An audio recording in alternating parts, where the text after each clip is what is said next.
What's up, guys, and welcome back to our channel.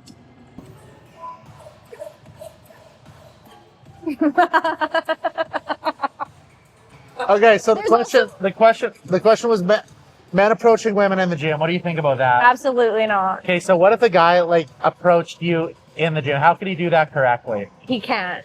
There's like no way. So what does he do? He waits till after you're done? He's got to not ever approach me. I'm the wrong person to ask about this. Are you single? Yeah. That makes sense.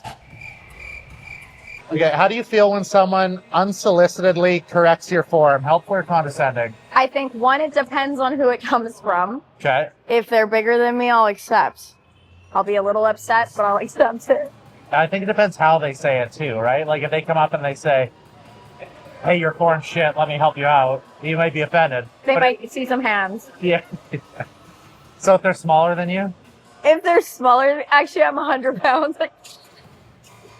Okay.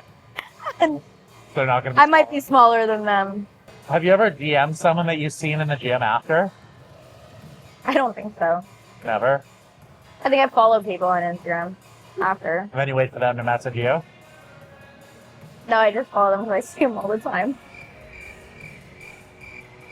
Is it a red flag if a guy only trains upper body and skips legs? 100% it is, yeah. That's actually disgusting. If you do that, you probably have mommy problems. Next question. Do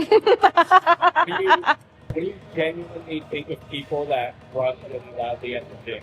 That run really loudly? Okay, this is a big thing because I've actually wanted to run for a long time. Bro, what are you talking about, man? But I don't like being outside that much. Grunt. Especially in the Did you gym. not say grunt? Runs. Runs. I'm gonna go with running really loudly because this is a sensitive thing for me. And I feel like I can't run on a treadmill inside because it's way too loud. Like I'm a heavy person, and when I run, it's like I almost broke an elliptical once. that's so unrelated. No, because I was running on it. It literally sounded like it was gonna break. Ryan took a video and he was like, if you break it, I'll buy it. Like, this is funny.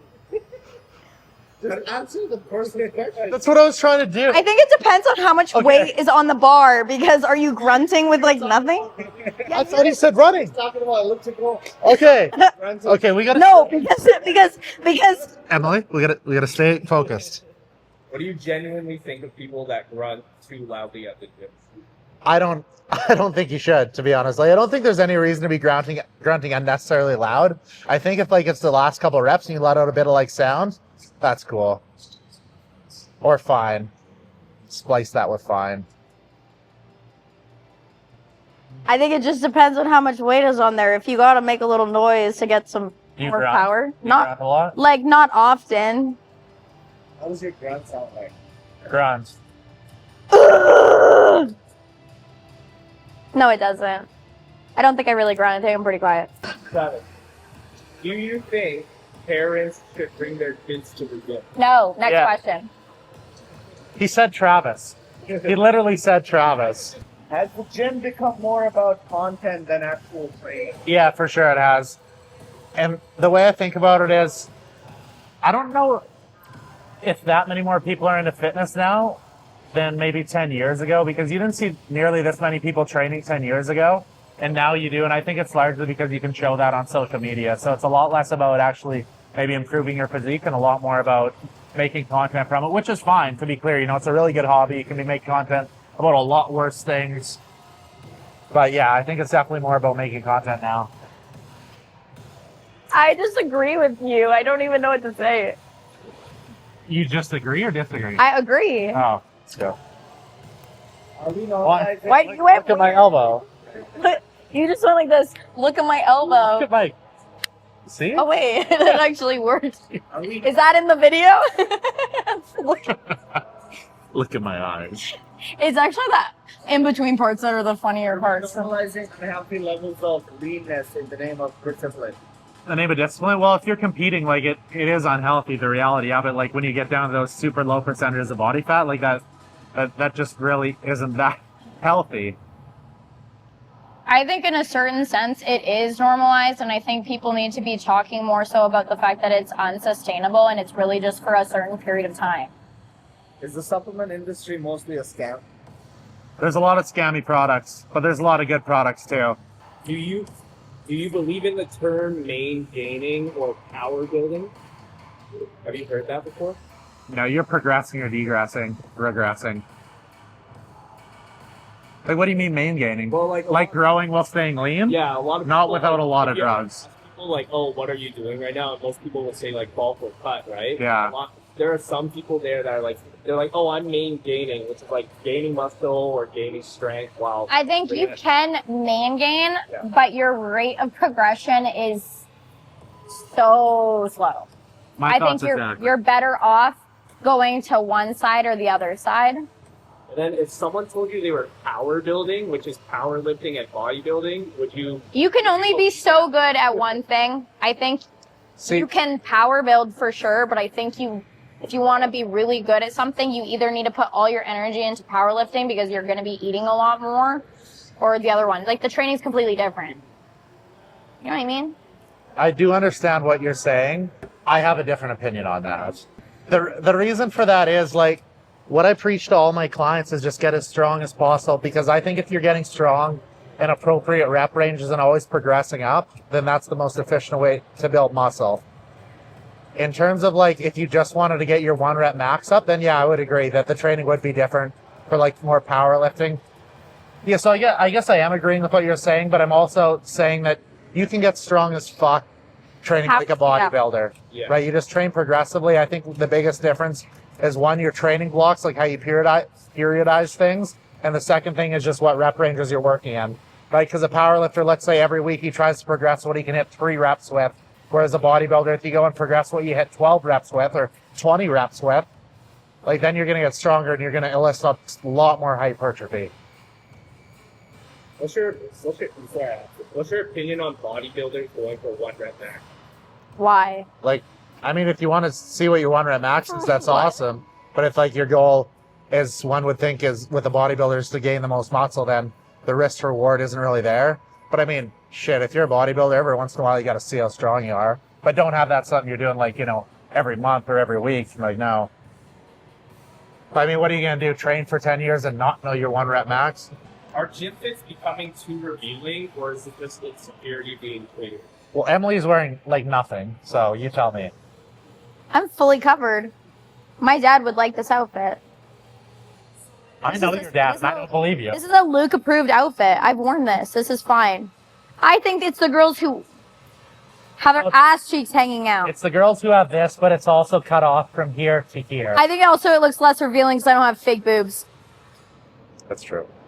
I think things look more revealing depending on your physique. Are men judged more for being shirtless than women in both underwear? I think I personally will judge them both the same. But I think those are a bit different because like women are working out in minimal gym wear, but I don't know if guys are necessarily training shirtless. So I think that's different like situations. Right? That being said, how would you feel if you saw a shirtless man training and wandering around the gym? Oh, that's fine. If he's in shape, go for it. Only if he's in shape? If he's fat, Yeah. that's not allowed. That's just kind of the law, you know? Do you have a 6-pack or not? Yeah, well, or Let me see it. Back, you got to be big, you know? Yeah, but I don't want to see a GH gut. Well, no. That's fat, though. That's not big. Gym influencers need steroids to be successful for people to listen to them. No, I don't think it's necessary, but it definitely makes things a lot easier, right? Because the thing is, if you have the physique that people want, then that kind of gives you instant credibility, even if you don't have, you know, maybe the knowledge to support how you got there, to show someone else how they can get there themselves, right? So it's kind of like that first impression. You get that credibility right off the start that maybe a natural person doesn't have, that's not as advanced physically. Right. But I think over time, you know, if you put out enough content and show what you actually know, then there's just as much potential. Look at Jeff Nippert, for example. Yeah. He's the biggest fitness YouTuber, right? And he looks like a 13-year-old boy who hasn't hit puberty. No offense, Jeff, but then if you look at someone like Sam Slick, who yeah. isn't educated in any way, shape, or form, like professionally, and he's telling people it's okay to drink 2 liters of chocolate milk every day. Just get your calories in. Don't worry about anything else. Yeah. Where do we draw the line? Yeah, so, like, I think maybe what like Sam, the proof is in the pudding, right? Like he is growing and he's showing exactly what he's doing. I would agree that he probably wouldn't be able to get away with what he's doing if he was natural. Like it wouldn't go as well. So that, yeah, that's an interesting question though. You know, like should he be disclosing that he uses PEDs? Is that, what do you think? What do you think? Should Sam be disclosing he uses PEDs? Now you're putting me on the spot. Yeah. Well, it's an interesting question, right? I don't think people need to disclose that they're taking PEDs. Hey, I'd agree with that. like, I don't think it's that serious. I think it's just the people who say that they're not taking anything. That's where the issue is. But if your that's fan why. base or the people, Yeah. if your fan base or the people who follow answer you, what do you think of the people that are avoided? Like people who don't answer it at all and just say yes. I think that's fine if they don't answer the question. If they're saying no, if they don't take it, then I think that's an issue. But if that's just lying, you know? Yeah, but you're okay with like the point. Yeah, like I rarely talk about it, and I didn't for a long time. I'd never say yes or no. I'd just say, like, I don't feel comfortable talking about that, right? Because, like, you know, my business relationships and partnerships and brand deals and things like that, like, I literally couldn't, and I think that's the situation that a lot of people are in. They literally can't talk about it or they breach their contract. So, you know, I would just say, like, I can't talk about that. Right. But, yeah, the issue is you're making the video saying, yeah, I'm totally natural. You can do this naturally, but really you're cranked, then, you know, you're lying. Yeah. Cut. Hope you enjoyed watching. Come back next week for more me and Emilie. And we're going golfing. Look at the elbow. Look at the elbow. So, golfing?